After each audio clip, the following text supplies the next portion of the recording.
Et ça va être au moment de Yvan de nous parler de... C'était à moi de faire une chronique. Bah oui, plantons des De baleines. C'est Spider-Man. bon, je l'ai. Non, pas Spider-Man. Attends, Je vais attendez. parler de C'est Venom. Champagne. Champagne. Ouais. C'est, je crois, la première fois que Yvan ne parle pas de Spider-Man dans une chronique. Yvan s'intéresse Si, à des c'est choses. pas la première fois. Ça tourne T'avais mal. parlé de Diesel À un moment, j'avais parlé de Diesel. Attends, et de Spider-Man. mais j'ai pas fait si. Ah oui, c'est vrai que j'ai fait. On a fait Ah oui, 3. j'ai On fait a que fait trois. trois sur Spider-Man. Mémorable. Effectivement. C'est ma Mettez troisième une croix dans chronique. votre Et effectivement, calendrier. c'est la seule semaine où je parlerai pas de Spider-Man. Mais en parlant de Spider-Man, je dis que je parlerai Oui. pas de Spider-Man. Donc je parle de Spider-Man. C'est Inception. Très bien. C'est Donc, un échec. on va devenir un peu plus sérieux, s'il vous plaît. Hein. N'est-ce pas, Jules? Je suis parfaitement sérieux. Donc, Il ne l'a jamais été. Je vous juste emmerde. avant, je vous ai déjà parlé donc un peu du réchauffement climatique et de la vitesse à laquelle celle-ci s'accélère. Celui-ci, pardon, s'accélère. Et donc, de nombreux chercheurs, et ce depuis des années, cherchent à trouver des moyens nous permettant de réduire nos émissions de gaz à effet de serre et à ralentir au maximum le réchauffement climatique. Eh bien, à l'occasion du dernier sommet de l'ONU et de la semaine internationale pour le climat qui s'est déroulé il y a maintenant 2 semaines, Qui n'a servi strictement à rien, mis à part à nous faire voir Greta pleurer. donc une équipe d'analystes du Fonds monétaire international, Qu'est-ce qui des analyses du FMI? oui, Vas-y, continue. alors moi qui ai très peu de culture, je comprends pas pourquoi tu rigoles. Ben, le FMI, c'est un peu, tu vois, genre quand t'as pas de thune et tu vas voir un mafieux pour avoir de la thune. Et tu lui Genre- files ton rein et ton pétrole. C'est ça. En fait, si t'as pas des moyens de rembourser le FMI, T'es dans la merde. t'es dans la grosse merde. Très C'est la bien. thune J'allais te avant tout. faire. Non. Donc, c'était politiquement correct. tac, j'en étais où, voilà. Donc, ces analystes se sont penchés sur une idée pour le moins assez insolite. Effectivement. Polluer Euh, plus pour gagner plus. Oui. Bon, comme d'habitude, j'ai envie de Bah, dire. tu viendrais juste de résumer la chronique, on passe à Jules. Donc, ils ont mis en lumière le rôle inattendu et pourtant primordial des cétacés géants dans la lutte contre le réchauffement climatique. Mais tout Alors, est important en fait. Pour ceux qui l'auraient pas encore compris, les fameux cétacés géants, ce sont les baleines. Bah, dis Waouh donc, dis donc, c'est assez dans cette chronique. On peut dire que tu passes dans le game. Yes. Oh putain, 2 blagues de merde en 3 secondes et demie. Mm. Bah déjà, on va parler de caca dans cette chronique. Vas-y, enchaîne. Vas-y. Donc, selon le résultat de l'étude menée par le FMI et la Great Whale Conservancy, donc, qui est une association luttant pour la protection des baleines, celle-ci agirait comme des pompes à carbone sur la planète en aspirant directement ou indirectement d'importantes quantités de CO2. Alors, oui, J'ai rien dit. d'accord. Je vais quand même vous donner quelques chiffres pour que vous puissiez vous faire une idée plus précise d'à quel point les baleines ont un impact fort quant à la réduction du réchauffement climatique. Donc tout d'abord, au cours de leur existence, les baleines peuvent absorber plusieurs tonnes de CO2, et ce, notamment via l'absorption de micro-organismes. Donc en sachant qu'une baleine possède une espérance de vie pouvant aller de 70 à plus de 100 ans, elles sont assez balèzes hein, quand même. Chaque cétacé retient ainsi plus de 30 tonnes de gaz carbonique dans sa masse lipide. Et si on reporte ce chiffre à la 30 population... tonnes. 33, ouais. Si on reporte ce chiffre à la population mondiale actuellement Une recensée... baleine par personne nous permettrait de sauver l'humanité tout entière. Adopter une baleine. Totalement. Plantons des baleines. Donc ce chiffre atteint 33 000 tonnes au total, donc avec comme je l'ai dit, la population mondiale de baleines recensée aujourd'hui. C'est plutôt beaucoup. Tu veux dormir? Très bien.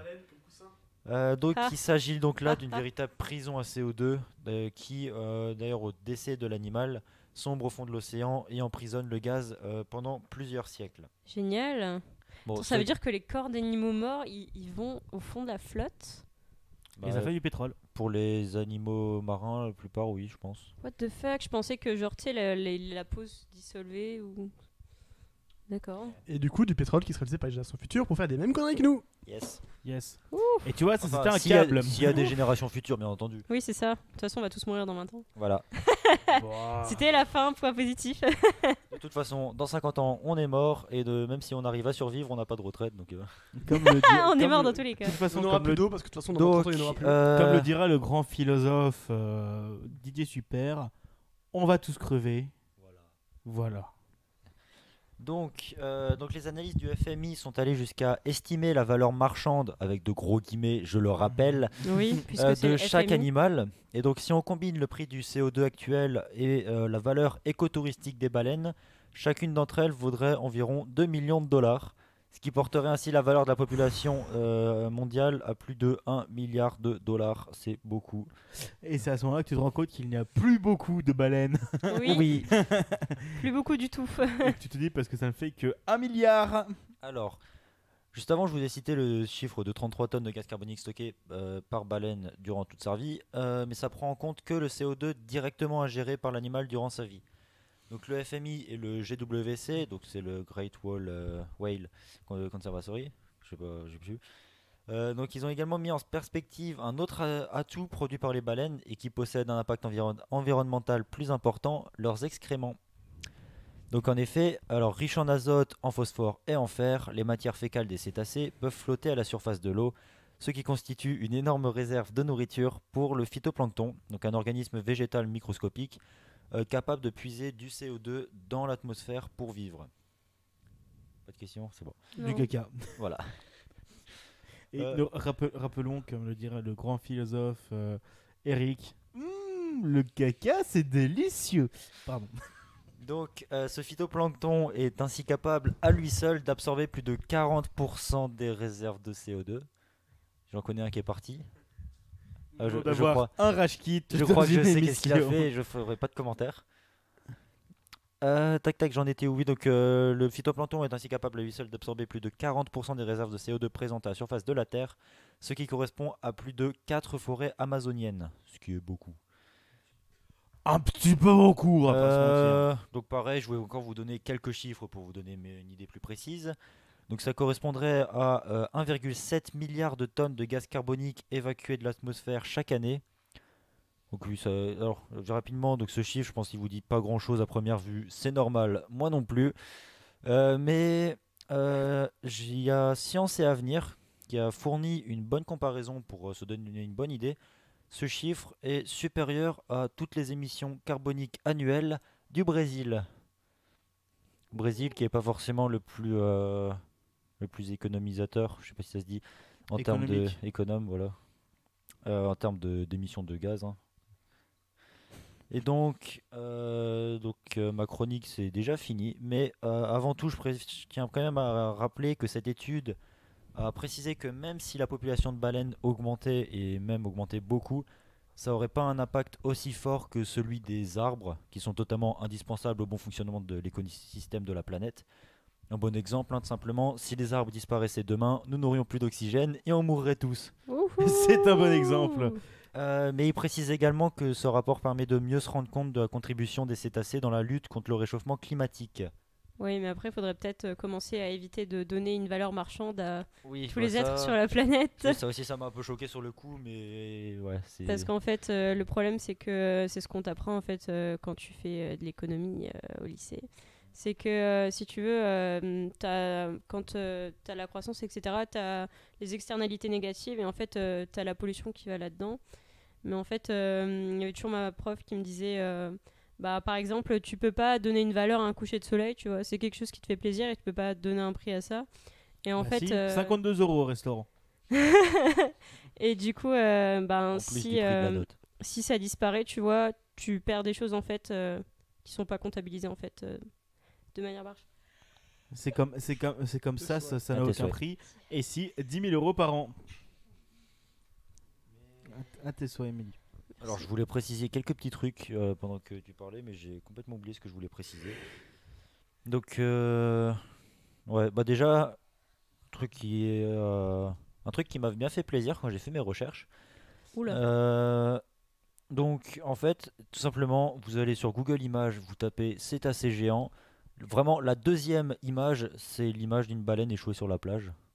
Alors, oui, je sais, c'est pas forcément l'œuvre de l'homme, hein, ce genre d'événement assez tragique. Est-ce que tu as déjà vu des photos de la fête des chiens en Chine?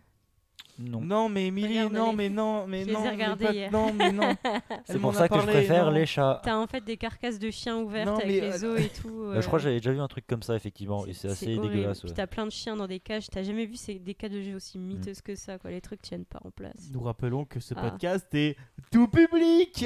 Ta ta Ça ta va, il n'y a ta. pas d'image. Ouais, mais Heureusement, parfois les mots heureusement. sont pires que les images. Hmm, Non, pas dans ce cas-là, non. crois-moi. Oui, et je veux pas voir ces images. Mais bref. Et je pense que j'ai à peu près dit tout ce que j'avais à dire sur ma partie. Donc je vais laisser la main à la prochaine.